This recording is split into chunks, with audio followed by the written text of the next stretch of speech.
La foi qui me fait vivre. Une union pour la vie, le 4 septembre, la maison que Dieu a construite. C'est pourquoi ils ne sont plus deux, mais une seule chair. Ce que Dieu a uni, que l'homme ne le sépare pas. Matthieu 19, verset 6. Le vœu de mariage lie les destinées des deux individus par des liens que seule la main de la mort peut rompre. Dans le Sermon sur la montagne, Jésus a déclaré sans embâgage qu'il ne pouvait y avoir de dissolution du lien matrimonial, sauf pour infidélité au vœu du mariage. Quiconque répudie sa femme, sauf pour cause de fornication, la rend adultère, et quiconque l'épouse après qu'elle ait été répudiée commet un adultère.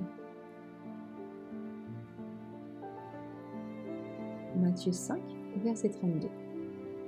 Jésus a rappelé à ses auditeurs l'institution du mariage telle qu'elle a été ordonnée à la création.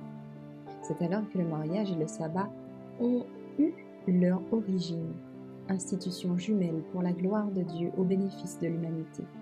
Puis, lorsque le Créateur a uni les mains du couple saint par les liens du mariage, il énonça la loi du mariage pour tous les enfants d'Adam jusqu'à la fin des temps.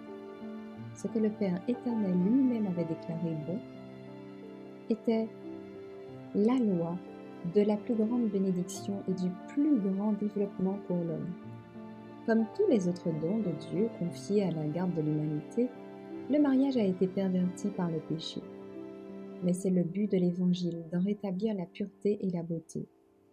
L'homme et la femme, au début de la vie conjugale, doivent se consacrer à nouveau à Dieu.